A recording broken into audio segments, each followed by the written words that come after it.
Hello, friends, and welcome to the bar. I have a quote for you today from this pleasant novel I was reading while in the doctor's office called Patient Zero about zombies. And I realized that this quote is going to apply to my life. And the quote is, well, the person's name is Toys. Okay. So, Toys was sexually omnivorous, but his taste ran two expensive fashion models of both sexes and of the kind what's known as heroin chic. I just like the sexually omnivorous part. That's an interesting quote. Yep.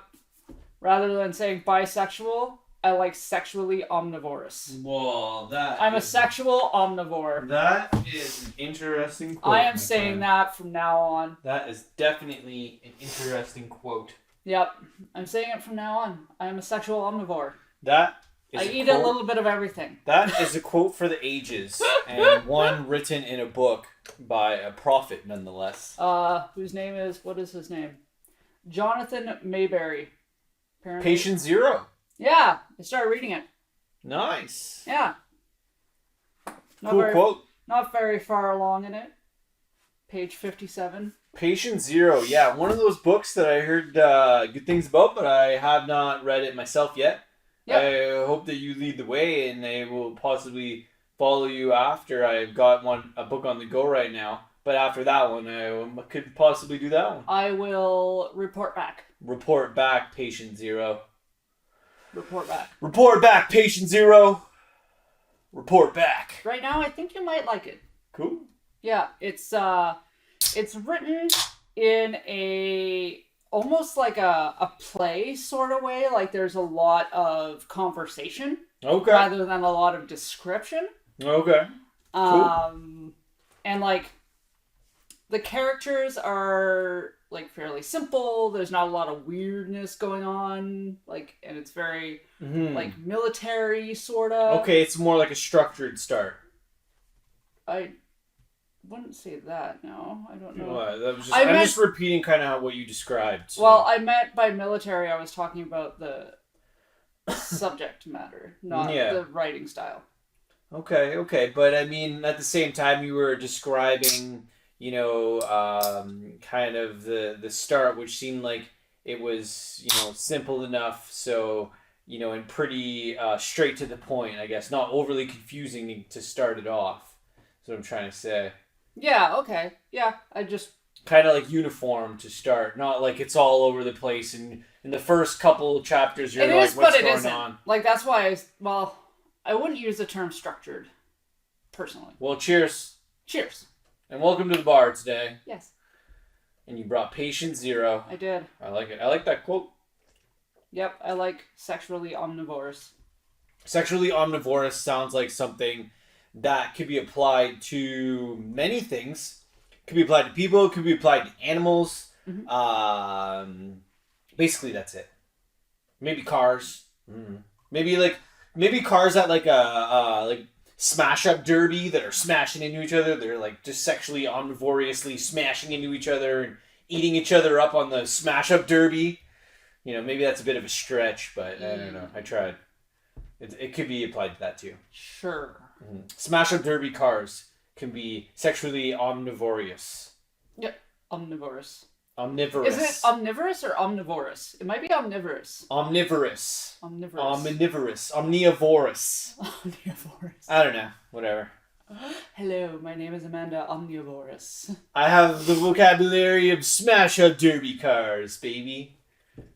I've never been to a smash up derby. Me neither. Nope. I feel like in our redneck-ish town there would be like more smash-up derbies. You call Sudbury a redneck town? Well, I wouldn't call it a redneck town. It's going through changes right now. It really doesn't know what it wants to be. No, nothing does. Like, we don't know if we're a big city, a small city. Confused. We don't know if... Are we still even a mining town? We don't even know. It's confused. It's very confused right now. It might be a fishing town for all I know. I'm not sure. Just don't go fishing in Minnow Lake. Might not pan out for you. Maybe it will, though. I don't know. It Depends on what you're looking for. And it depends how good you are at fishing. But yes.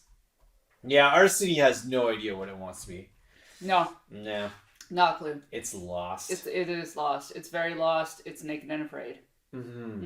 Lost like our clinics. Oh my fucking god. Okay, let's just put the segue to the front that doctors working at clinics have it insanely tricky because they don't know what they're gonna get every freaking day, but some clinic experiences are not the best. I would say that totally agree.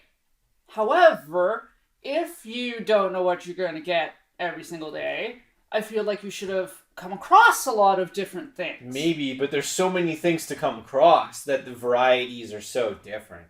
Yeah. So, warning, containing graphic content of vaginal issues. So, I went to the clinic today, and all I want to do is stop my period for 2 days. 2 days. 2 fucking days. Because I get a grizzly bear, and I don't want to deal with it.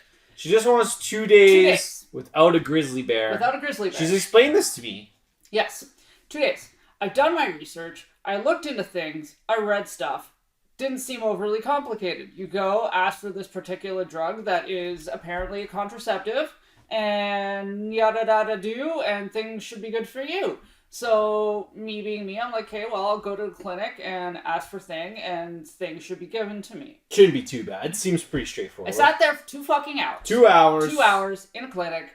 Went to see the doctor. Asked the doctor for said medication. Doctor said she had no idea what I was talking about.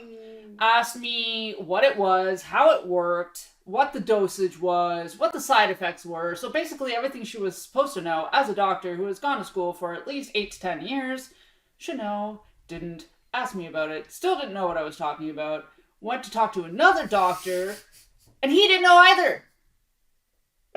So she came back in the room and told me that I was shit out of luck, essentially. And I left. Yeah, it's a weird experience. That's a, and I've had hit and miss experiences at clinics too. I mean, it depends what you're going there for. I think, overall, the clinics try, but it's and this particular clinic, I've dealt with them before, and they were moronic that time as well. I went with sores in my mouth and a swollen tongue. That time. That's and a swollen tongue. That's right. So badly I could barely close my mouth. Yeah. And they told me I had a common cold. Yeah. Man, I know. I'm just gonna blink. I know, and it's like, we live in a time now where you can inform yourself a little bit before you go see a medical specialist. So you're not completely going into these medical specialist appointments clueless, because even the average person can inform themselves a little bit. People like me that aren't medically trained, if I have something wrong with me and I'm going to see a doctor, I can pull up a little bit of information to kind of know maybe where I'm at a little bit. And I'm just looking for, some specialized shit that I can't find anywhere about a problem that I'm having. And then sometimes, you take your problem with a little bit of information, but that little bit of information, is what they have too. And you can't get further than that little bit of information because they don't know you further than that little bit of information. No. And you think something like your issue is pretty common. It's pretty common. It's like a straightforward common issue that you're having that, a general clinic should be able to solve this, straightforward, not too complicated situation. You know what she did? She used Google. You know how I know? Because I used Google. And she got the same information. Yep. See, this is a very interesting time to be alive. It is a very interesting time to be alive because the information that we share with each other is insanely incredible. The hard part now is finding what's factual, and the hard part now is finding what works for individual people. Because there's so much information, and especially in the medical field, that, every person is so different that this guy over here tried this thing and it worked for him, and then somebody that lives up the street could try the same thing and it's not going to work the same way. This girl tried the same thing It worked for her this way, and then another girl tries it, and there's no results. Yeah. So I think it's so strange that, there's so much information out there, but yet I think there's a lot of, maybe I'm not sure if some doctors are not comfortable with accepting information that they read right away, and I understand that. It's kind of like I get it. Because you want to put more research into it. It's like if you read something on Google right away and then you don't have... It's like, okay, that's what it says, but if you don't have anything to back this up or it's new to you, you can't really just jump in and accept it as a fact right away. Yeah. So I'm understanding of that angle of it. You know what I mean? Absolutely. It's like I'm not the type of person to read something right away and just jump on it as a fact or whatever. Nor should you. Yeah, exactly. You got to kind of swing around, dig a bit deeper, see if, get a bit more information, pull up a bit more things. And in medical stuff, there's so many medical books that you go through and stuff, right? So. And I told her that too. I'm like, no offense, but like I understand where you're coming from. Like you don't want to put yourself on the line on something that you don't know. You're fucking with someone's body. And if you don't know 100%, then you don't want to do it. And I get it. Yeah, exactly.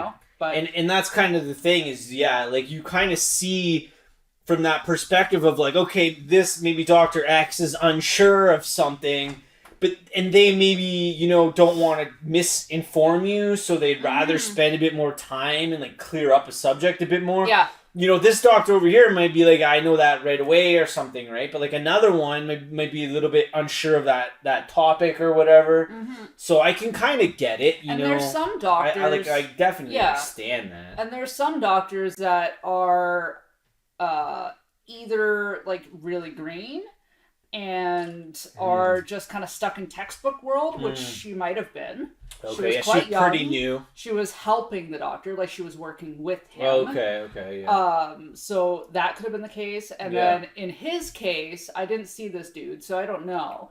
But he could have been a really old doctor. Fair. And those types of doctors tend to just think that they know everything already. True. And that there's nothing else that's going to come out. Yeah. And so they don't stay on top of it. Yeah. Whereas if you get a doctor kind of in the middle of the road, a lot of those doctors are still up on reading scientific articles and staying on top of modern medicine. Yeah, the developments in the world of modern medicine to see, what's the most popular things that are working great and what's kind of old-fashioned that doesn't really work very much anymore, you know what I mean? Yeah. And I think the world of medicine is changing so much that, rapidly. we're I think the medical world is almost in some sort of detox right now where it's like it's trying to sort out what's up and what's down. It needs to slow down. Because there was so many products created to help people, a lot of which are great, but some of which just kind of need to get shelved or maybe aren't, the best route. Yeah, exactly. So I kind of think that I agree with you. It's a strange time to be a medical profession. I don't think it was ever an easy time, but to be in the medical field right now must be just wild. It must be there's hard. So much information. Yeah, there's so much information and everything has changed and developed so rapidly. Yeah. It's hard to stay on top of. And on top of that, you have a lot of people that are either non-binary people or transgender people or transsexuals. Yeah. I tend to screw up these terms a lot, so pardon me if I fuck up. Yeah. But that is difficult to deal with in medical sense. True. Because you want to be respectful of people, but at the same time, you need to be black and white. Really. Yeah, and I think like what we need to remember too is we're constantly getting a Canadian perspective of the medical system. So, our perspective living in Canada is also going to be different than someone else's perspective wherever they're at. You know what I mean? Like, we go to a clinic in Canada, and it's, it's free to see the doctor. You might have to wait 2 hours, and you might not even get a result. You might leave. So it's kind of like one of those things, right? This is the healthcare that we have. Like, it's free, And you might wait 2 hours to see the medical profession, but you also might not get the result you're looking for. So it's kind of like, that's why you hear a lot of people in Canada saying like, oh, our medical system's this way and that way, and they need more of this and more of that, and da-da-da-da-da-da. You know, so it's kind of like, okay, it's great that we have some coverage for these things. We don't have to pay $100 just to sit there and then be told that there's no results. Yeah. You know what I mean? How much more frustrating would that be? Oh my God.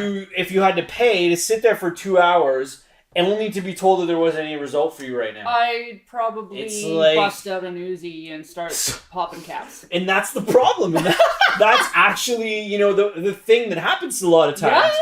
But I think, you know, the fact that this system that we have in place that is by no means perfect, and these medical professionals are trying their best, they're definitely worn down, and they're, you know, and this is the kind of the other thing, is that, so the person you were seeing has to go talk to the lead doctor, but the lead doctor doesn't even want to see you. They just kind of like, they're sitting in another room somewhere, and then they're just like, yeah, tell her this, or, you know, maybe try this, or, you know, ask her if she wants that, or whatever. Yeah. And they don't even bother coming to see you, while this other, you know, younger person trying to, you know, medically profess you is, you know, unsure exactly about your situation, but is trying, you know what I mean? But there's just, the results are mixed. It's a mixed bag, you know? And today was a perfect example of that. Yeah. Where sometimes it can be okay, and then other times you could just get no results. Yeah. So it's kind of like, who's that? You know, you wouldn't have known, but there goes, you know, 2 hours at a clinic of, you know, you just kind of came out with no results. Now, on the complete opposite end of the spectrum, what did Amanda do? Well, she came home and talked to a friend who has been a nurse for, holy fuck, I don't even know how long. Yeah, you hit up your nurse friend. 20 years. Fired some questions to a nurse friend. Yeah. Just to be like, yo, what's up? I got this human issue going on here. What's your opinion? Yo, have you heard You're of this? You're a nurse. What do you think? And my nurse friend says, yeah, that is my birth control pill.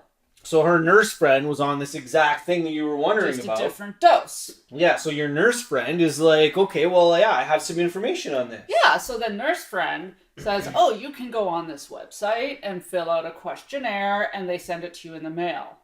Yeah. I waited 2 hours in a doctor's office who didn't know anything when I could have just stayed at home, texted my friend, there was a and kid went online. Coughing beside you. Oh. Poor little thing was sick and coughing everywhere.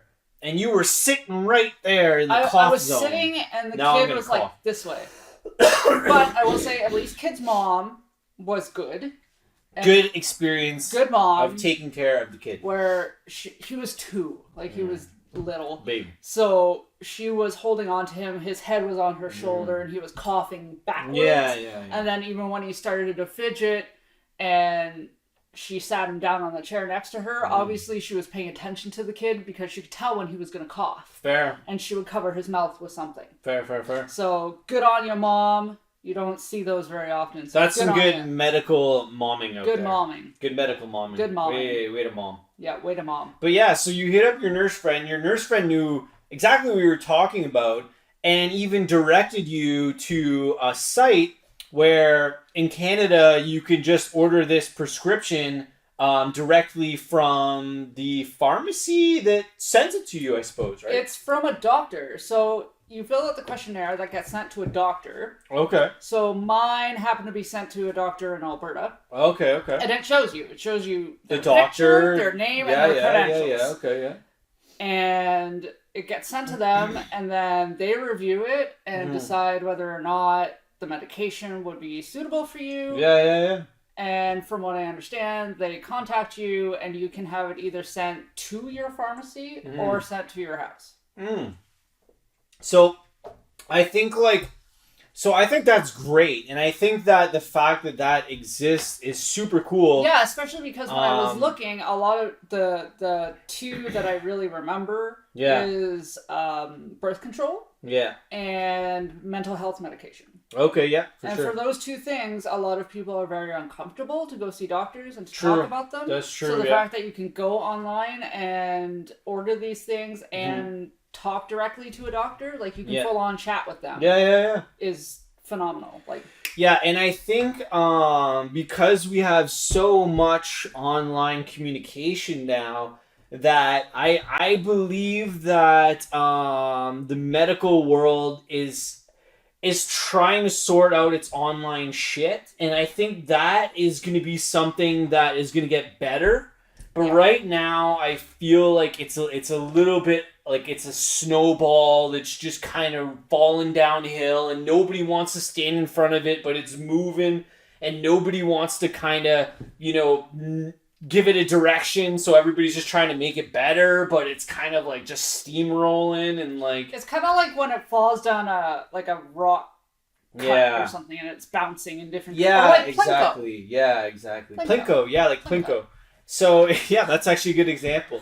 So the online medical system is like a Plinko chip that's falling and it's bouncing all over the place. It's Plinko chip. And it's trying to get to where it's got to get to. Yeah. But I think medically, they're clearly making some headway, because the fact that you're able to do that, that you figured that out after the medical visit, is something that I think maybe it's because it's pretty new. So maybe in the future, the newer doctor that isn't so informed might learn about that system or something. You know what I mean? And they would be like, hey, like, yeah, there's this system that you can check out online. And I did tell her about it. Because I had seen it.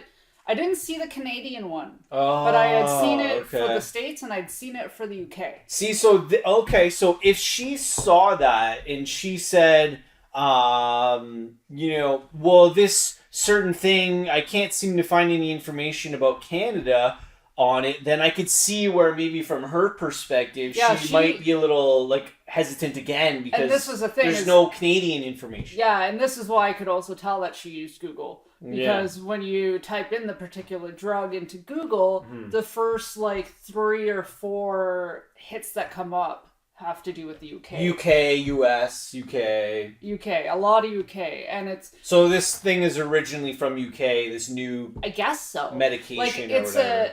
It's a drug that's been in birth control for a long time, from what I understand. Yeah. But using it in this specific way... Oh, okay. It's something that's been kind of... to be new. Okay, fair. But effective. It seems so, from what I've read. Cool. I don't know.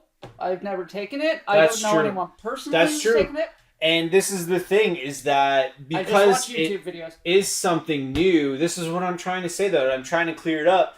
And like I said before, with anything medical, like I've said before, what works for one person might not work for the next person. Well, yeah, even the 2 videos that I watched. It's such a medically prominent thing. Absolutely. And even the 2 videos I watched with 2 different girls, the one girl said that she felt bloated and uncomfortable, but it stopped her period.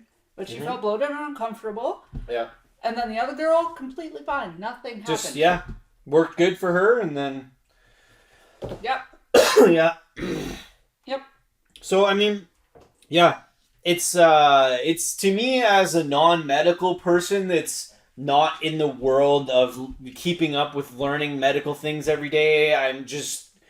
straight on the front lines of read something and try to see what it is, and I'm a customer of the medical world. You're kind of involved in it because I'm really involved in it. Yeah, and because I have to be. There's a lot of wood to knock on right now, but my health has been pretty good, and I haven't had too many things, so it's been pretty good. Like I said, knock on some wood, but yeah, I definitely still burping. Nice. Yeah, I definitely, I definitely just think that if people burped more, they would be way more healthy. The coughing kid let out a really awesome burp. Nice. I think burps are extremely healthy. Absolutely. And if people burped more, they would let it all out. I think we've had this conversation before. Oh, probably. Probably have. Just burp. We probably have. This whole faux pas society of non-burpage. I feel like I mention it every now and then and bring it up, especially when you let one rip. It happens. Yep. Yeah, medical things are fascinating. The medical systems, I know they're trying their best, but by all means are they not perfect. Mm-hmm. And hey man, it is what it is, I guess. Side note of positivity. It's officially autumn!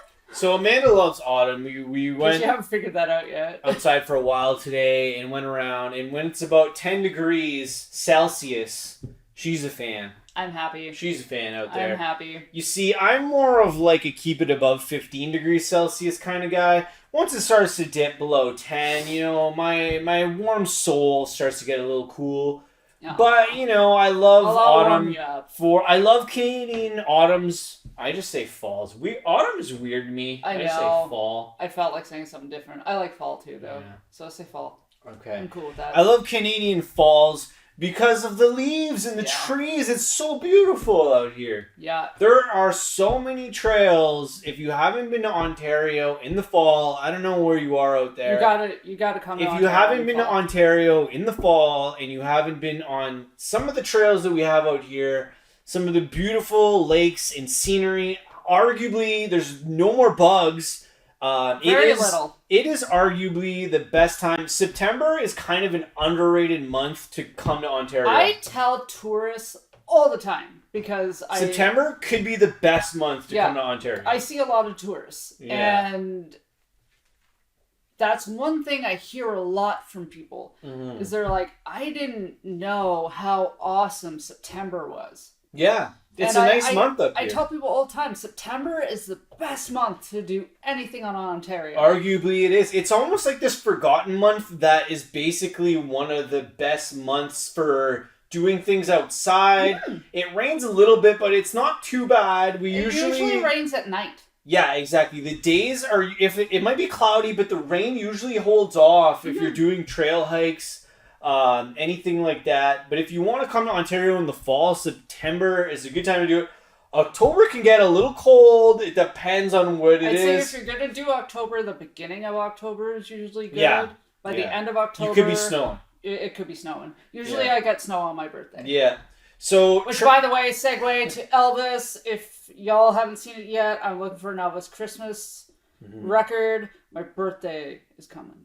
Yeah, her birthday is next month. If you watch our previous show, we talk about the Elvis Christmas album. Looking for it. And if you're watching this one, her birthday is coming up. So you could send us that Elvis Christmas album. We will pay for shipping. We haven't forgot about that. Yep. Contact us. We're still waiting for somebody to message us about that album. It'd be pretty sweet. You know, if it takes a while, it takes a while. But I think it would be pretty cool one day to wake up with a message saying, hey, I have that Elvis Christmas album you're looking for. Like crap. Yeah. I would record you your own personal burp. Yeah, exactly. And pay for shipping. Yeah. We don't want to pay for the album. We just want to pay for shipping. Yeah, just want to pay for shipping and a personal burp. Yeah, personal burp. You get a personal burp recorded, and we'll cover the shipping. If you have the Elvis Christmas vinyl, and you want to send it our way, because we have the cover for it, but we don't have the vinyl. Yep. Yeah. Yep. Anyways, you can bring it to us in the fall if you want to come to Ontario. Sorry, I squirreled. Also, if they want to come to Ontario in the fall, they can also bring us that. I mean, that'd be cool. Yeah, we meet up for coffee, and you could burp right in their face or a beer. I don't think I want to burp in someone's face. Oh, that's weird. Nah. I'll record it, and then if you bring it to me, I will give it to you on a disc. Oh, you'll get a disc. Disc for disc. It'll be disc swap. For disc. Disc swap. I don't know how to make discs. I don't have the ability to make vinyl, so we're swapping unfortunately, discs. it's going to be a CD. Maybe a DVD. Maybe we'll get a video. Oh, gross. No. Happy birthday to you. Oh my god. Happy birthday to you. Mr. President. Happy birthday, Mr. President. Do you think the presidents burp a lot? No. No. I think they fart a lot. What do presidents do a lot? Sit? Sit? They just sit around? Yeah. Do they pick up like wrenches and screwdrivers? No. Do you think they know how to weld? No. Yeah, probably not. No, I don't think so. Do you think any president of the United States ever knew how to weld anything? Any president? Well, maybe there might have been a couple. But most of the recent ones? Oh, no. Maybe not welders. Maybe Maybe never picked up a torch. Don't think so. Maybe never lit some metals together. No. But then again, neither have I, so I can't judge. That's fair. It's a small group of people that are into the torching. I don't know how to weld, but I feel like if you gave me a flame and 2 pieces of metal, I could figure it out. I think welding is one of those things where welding is not hard, but welding good is incredibly tricky. Yes. To actually do a crappy weld is, you got your thing, and you can put 2 things together, and you got some heat, and it's gonna look like crap. It might not hold, but you did it. But welding good is an art form, man. Yes. Welding good, being a good welder is an art form. It's very hard to do. Yep. Yeah. It's like painting. Painting's not hard. Painting good is another thing. Oh, I said I was going to paint today, but then after I got back from the clinic, I took a nap. Yeah. And then I had to eat dinner and I ran out of time. Yeah. I was going to paint our mailbox because I've been wanting to paint our mailbox for a long time. So instead of painting our actual mailbox, I took a picture of the mailbox and then I painted the mailbox on a canvas just for fun. Yep. And it turned out pretty good. I'm happy with it. I liked it. Because I didn't know what to do with the actual mailbox and I'm kind of like, eh. So I decided to paint the mailbox by just painting a canvas. And I painted our mailbox on a canvas, which was great. I liked it. Yeah. I still like it. Hasn't changed. Mm-hmm. I saw it today. It's pretty cool.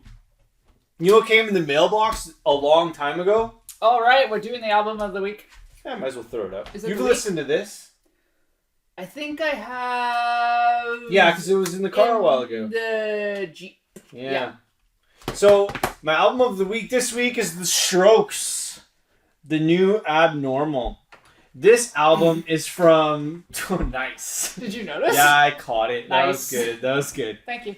This album is the 2020 version of The Strokes. Probably 20 years after I started listening to these guys. Bless you. Ow. Bless you. I have a perma pimple on my nose. It hurts. No! Because I picked it. I'm sorry. I didn't mean to interrupt. No, it's okay. It was just a shout out to The Strokes. I've been listening to The Strokes for about 20 years. Since about 2001 when Is This It came out. Wow, really? Yeah, 2001 was Is This It. And then... Is This It? That's a weird... Is This It? That sounds funny. Exactly.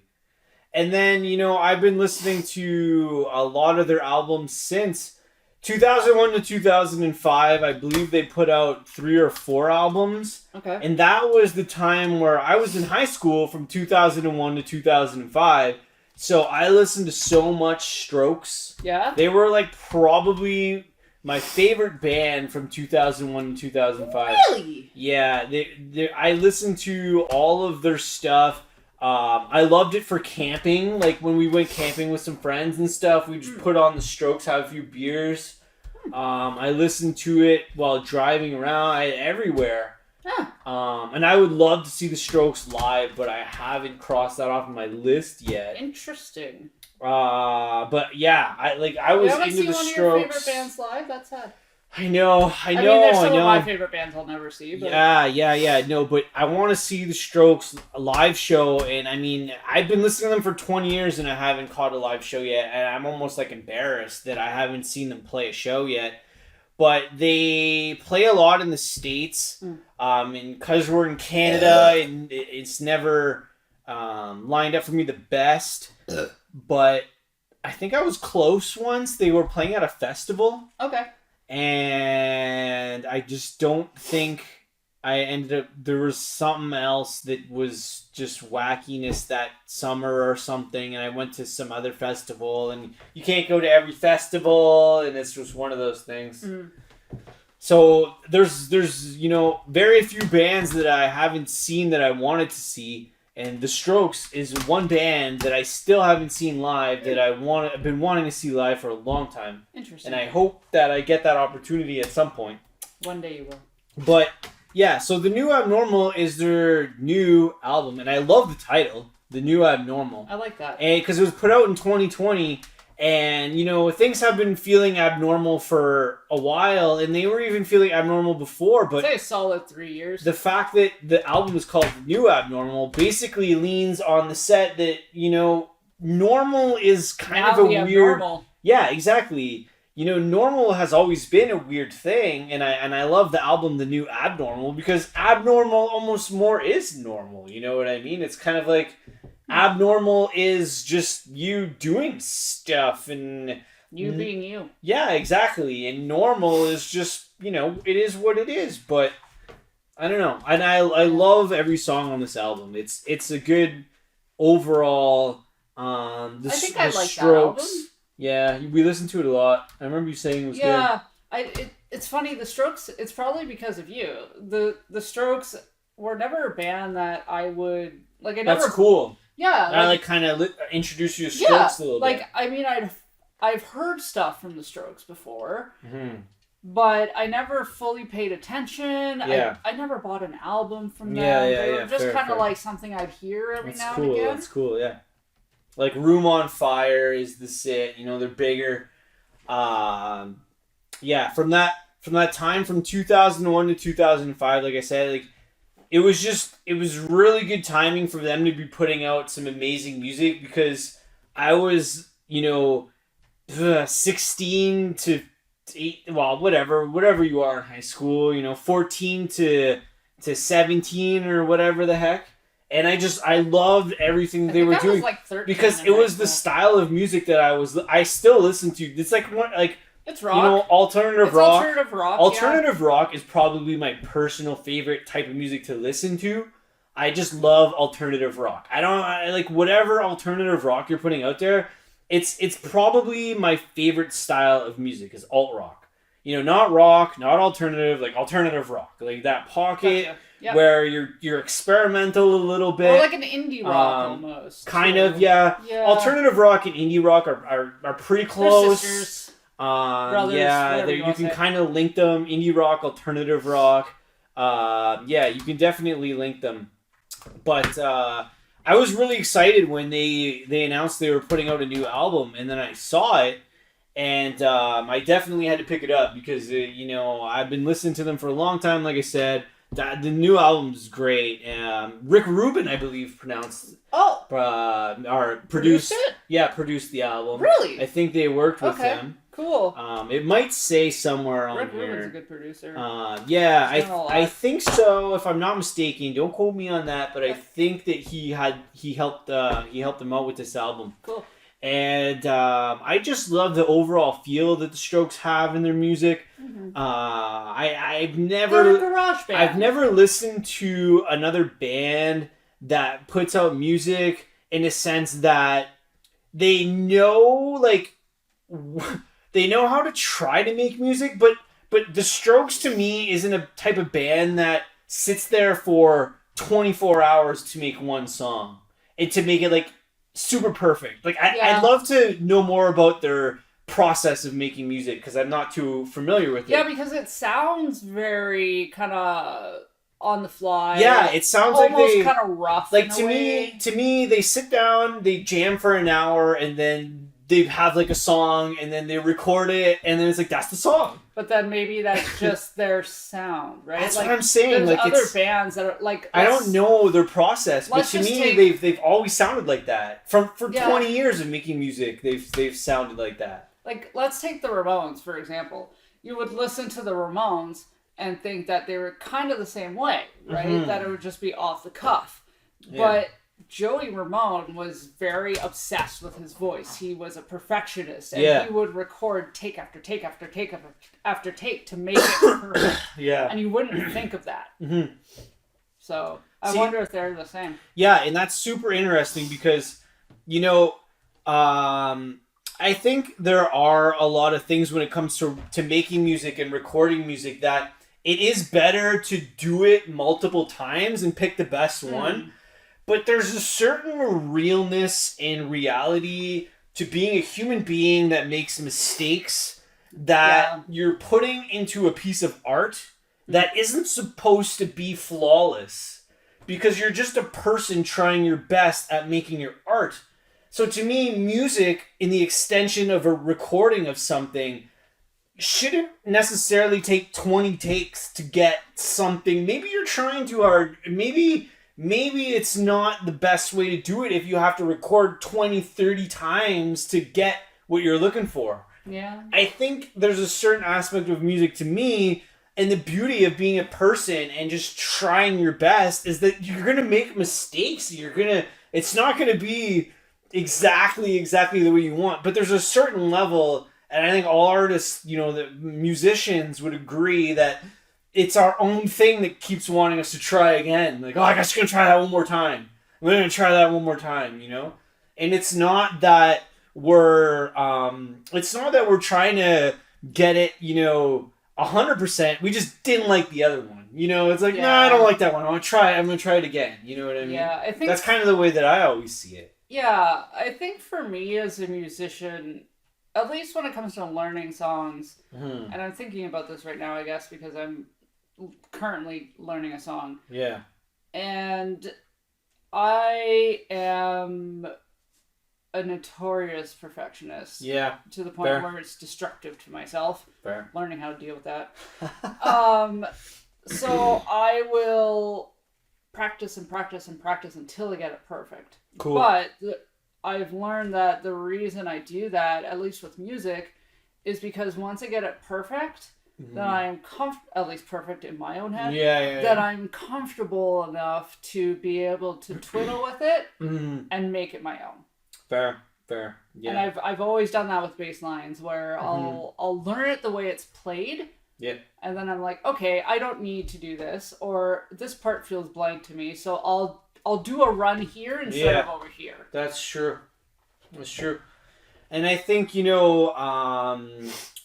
every musician can have a good, session and a bad session, but ultimately, like, you try to want to leave what you're thinking on the table when you're creating either a new song or recording something.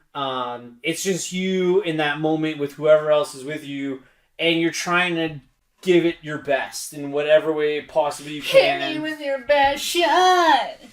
I'm gonna hit me with your best shot. Fire away. I don't want to throw the seed. Don't throw it. I'll break it. Ooh, I did that once to one of my grandmother's records. Yeah. I wanted to see. I didn't know. Was it like a vinyl? It was a vinyl. You threw the vinyl? I did. I wanted to see if it would break. Because I was young. You're a kid. I didn't Is this gonna break? And I thought, I'm like, okay, this is some fucking record that, like, I've never seen her listen to. Yeah. I've never even seen my grandmother listen to a record. And then for some fucking reason or other, she had this thing where she went to go look at the records and she noticed that it was gone. And I was like, I'm sorry, I threw it at the wall. And it broke? Oh, it shattered. Yeah. Don't throw your vinyl at the wall. Don't throw your vinyls at the wall. I feel like we should leave on that note. Yeah, that's actually a good way to leave it. But yeah, I can just picture that when you're younger. You're throwing things because you're going through the throw. Does it break or does it not break phase? I needed to know. Does it break or not? That's a phase in life. I needed to know. And you figure out that it broke. It very much did. It full on shattered.